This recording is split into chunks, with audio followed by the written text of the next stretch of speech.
Halo, assalamualaikum warahmatullahi wabarakatuh. Gua Puja, biasa sih dipanggil Bim Bim. Gua bersama keluarga memiliki usaha bergerak di bidang otomotif di Al-Yamin Speed Shop. Untuk Al-Yamin Speed Shop ini sebenarnya berdiri di tahun 2000. Nah, di tahun 2000 itu masih om gua yang kontrol semuanya. Sampai akhirnya gue masuk itu di tahun lulus SMP sekitar 2007, baru gue mulai belajar di bidang otomotif ini. Emang agak susah sih emang buat belajar dari basicnya otomotif yang pada dasarnya gue nggak punya basic di situ gitu. Di situ om gue ngajak, ya lo mau bantuin gue nggak bangun usaha otomotif nih. Kita di otomotif ini lebih spesifik ke variasi, aksesoris, sama part racing.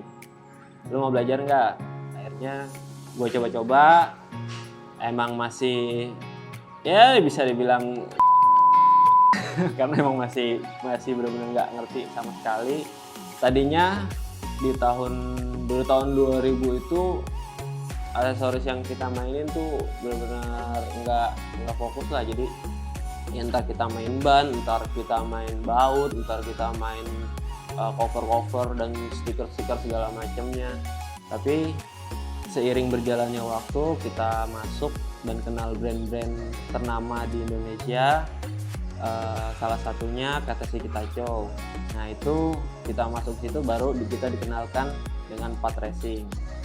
Di situ gue bisa dibilang mulai belajar tentang otomotif yang spesifik itu di part KTC ini gitu loh. Karena emang tadinya itu yang hanya megang brand racing itu hanya brand KTC gitu. Selebihnya ya aksesoris variasi aja gitu.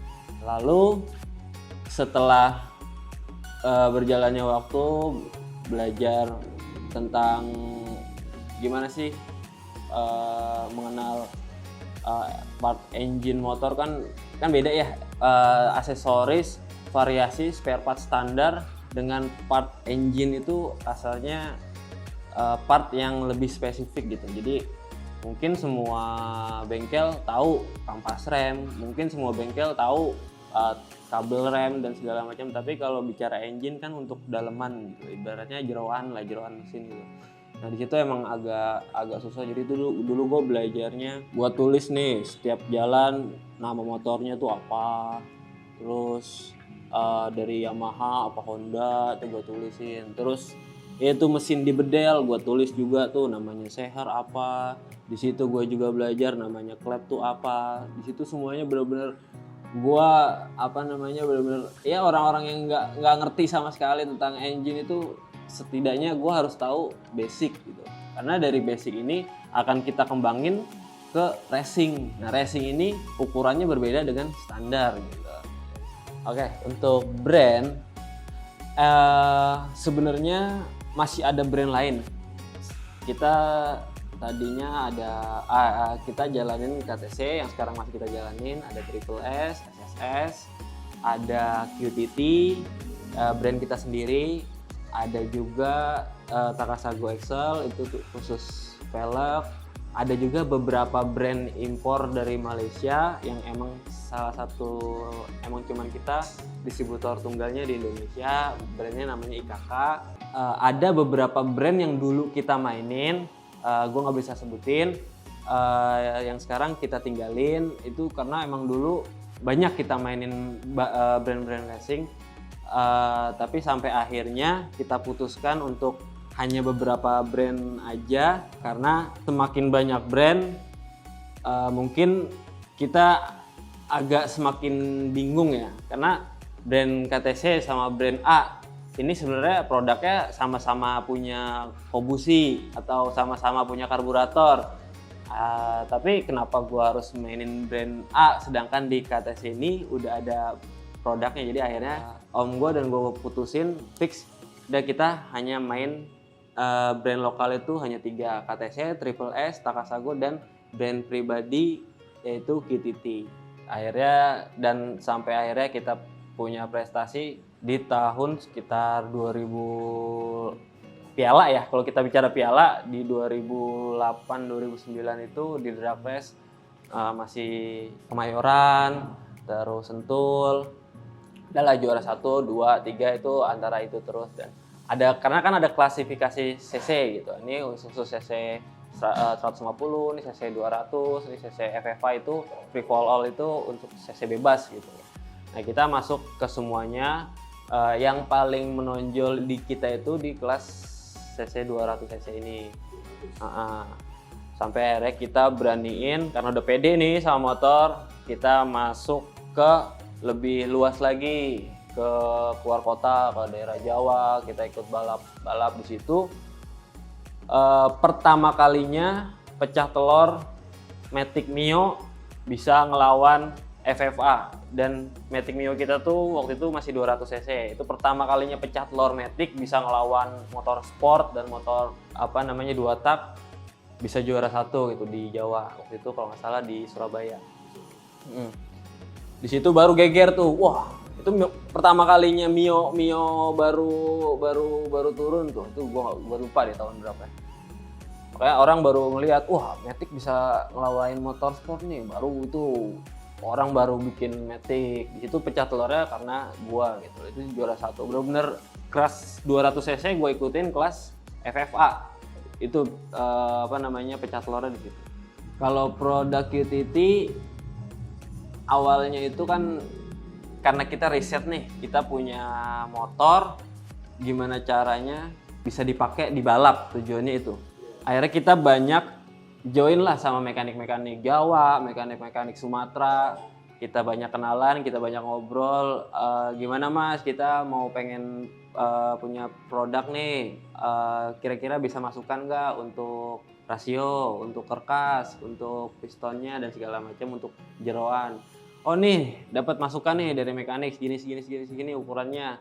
Ini untuk klasifikasi 200 cc, untuk klasifikasi ini di road race tuh untuk ini nih. Akhirnya kita dapat data, kita riset, kita input ke motor, dan ternyata kepake. Di situ baru kita mulai produksi.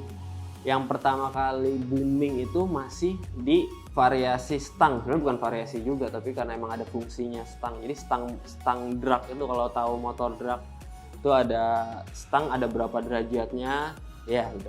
Itu ada berapa derajatnya, kemiringannya berapa, terus buat gimana caranya nih joki nyaman dengan stang ini dan bisa start awal tuh nggak goyang atau nggak itu kita benar-benar riset dari produk yang sudah ada, kita kembangin gitu. Gua ngelihat orang baru yang main motor makin banyak, mekanik baru yang tadinya belajar sekarang udah buka bengkel sendiri makin banyak, dan ada, gua nggak tahu usahanya apa, tapi bos-bos gila pun yang orang punya kelapa sawit, orang punya pertambangan, mungkin dari ada beberapa yang gue tahu bos-bos gila ini dari pemerintahan juga masuk ke dunia otomotif. Kalau untuk cabang, om gue tuh paling gue tuh pernah sharing sama om gue. Kenapa nggak buka cabang segala macam biar kita luas? Kenapa dia tuh ngejawab kenapa kita harus buka cabang gitu, sedangkan kita ini kan sudah masuk ke jadi sebagai distributor, otomatis distributor ini kan pasti grosir gitu lah, dan sudah banyak rekan-rekan toko yang kita pegang untuk beli di barang kita gitu. Jadi kenapa kita harus buka cabang di wilayah tertentu yang padahal di wilayah itu ada reseller kita yang jualan, padahal ya kita kan pengennya sama-sama jalan gitu loh. Jadi kalau menurut om gue sih mendingan kita banyakin reseller kita tanpa kita ngerusak pasar yang padahal mereka ngambilnya juga sama kita gitu. Kalau kendala yang namanya usaha tuh nggak mungkin pasti jalan lurus ya. Jadi pasti ada nggak mungkin deh kita nggak dapat hambatan. Nah, di sini hambatan-hambatan yang pernah gue alamin itu pastinya kekurangan modal, itu udah pasti. Jadi alhamdulillahnya gue punya order tapi lumayan orderannya, tapi produknya ada tapi modalnya nggak ada. Di situ emang pernah ada gimana caranya nih? Gimana caranya kita udah punya buangannya nih, barangnya udah ada nih, tapi modalnya kita nggak ada nih. Akhirnya om gue itu spekulasi jual aset. Dia itu jual motornya, jual mobilnya untuk beli produk doang. Sampai akhirnya itu produk kita jual, ada keuntungan, tapi di situ nggak sampai di situ, ada kendala lagi. Jadi ternyata produknya ini nggak sesuai sama kebutuhan. Ternyata yang kita anggap orisinil ternyata dicek ternyata KW gitu loh. Waduh, gimana nih? Aset udah habis, modal udah habis, sedangkan masih ada tanggungan utang untuk nutupin tadi yang barang kita yang beli, karena kan kita nggak beli full gitu. Jadi ya setengah kita bayar, untuk sisanya masuk terus setengah. Gimana caranya nih? Akhirnya kita omongin aja sama suppliernya, bos ini nggak benar barang lu bilang asli segala macam, tapi barang lu KW segala macam gini. Masa sih? Ternyata bos ini juga ketipu juga dengan gue nggak berani nyebut merek ya. Jadi emang produsennya itu ternyata yang bermain gitu, dan bos gue ini ngomong, waduh coba deh nanti gue omongin. Akhirnya tuh barang yang udah terbang ke mana-mana toko-toko gue balik lagi dah tuh terbang ke gue, karena emang barangnya nggak sesuai gitu. Sedangkan kita kalau emang bilang original ya original, itu emang prinsip banget itu. Diterima lagi sama bos gue walaupun dia udah nggak bisa balikin lagi ke distributornya itu. Akhirnya kita kongsi 50-50, rugi lah akhirnya kan. Tapi kan gede itu modal gede banget itu, karena emang jumlahnya banyak. Hal-hal yang gua nggak tahu itu magic deh, itu Allah Subhanahu Wa Taala itu yang bisa ngasih sesuatu, karena gua merinding tuh di situ. Jadi di situ setelah itu om gua dapet produk lain yang cukup bagus, bukan produk yang sama ya, tapi produk lain, brand lain, barang impor yang bisa kita jual di sini dengan untung yang bisa dibilang 100 kali lipat gitu. Kalau saran gua, yang pertama banget, lu harus kenal dulu usahanya.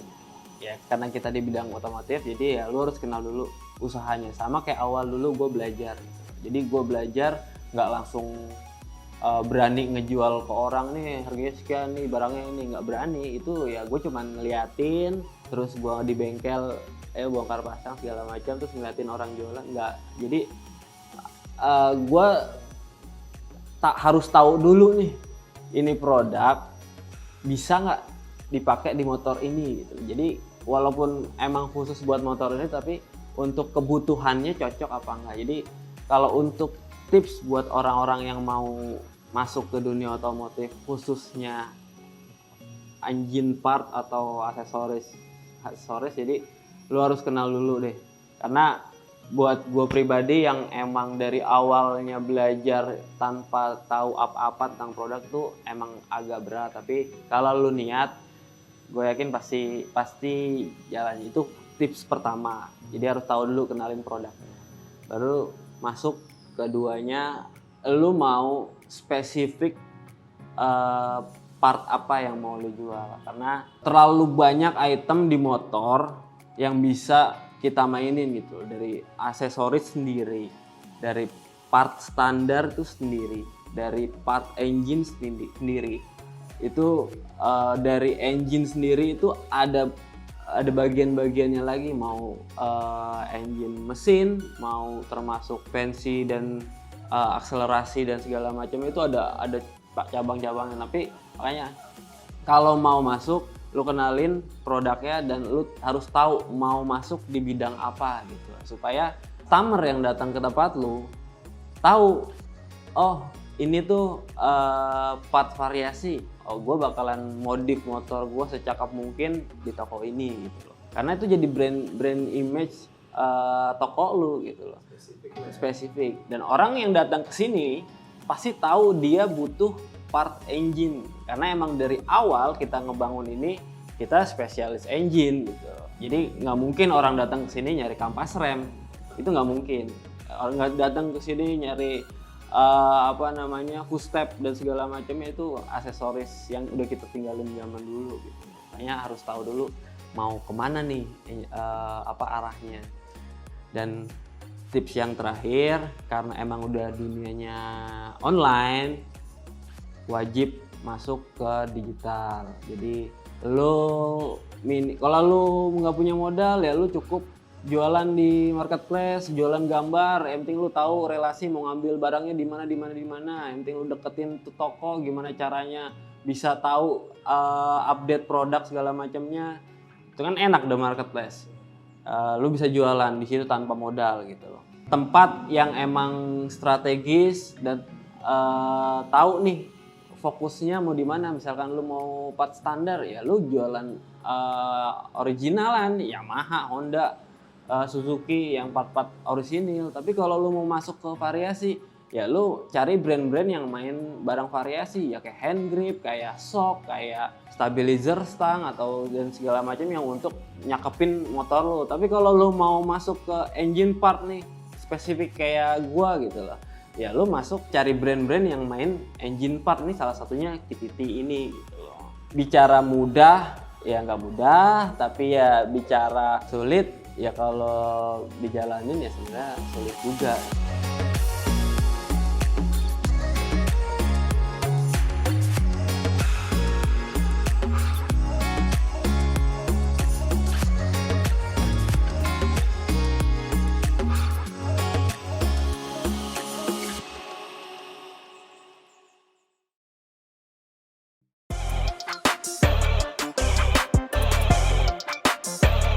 Jangan lupa like, comment, and share di M Thorik Kasubah. Like, subscribe, dan share channel YouTube Muhammad Thorik Kasubah Official. Juga channel YouTube guru kita M Thorik Kasubah Official. Semoga berkah dan bermanfaat.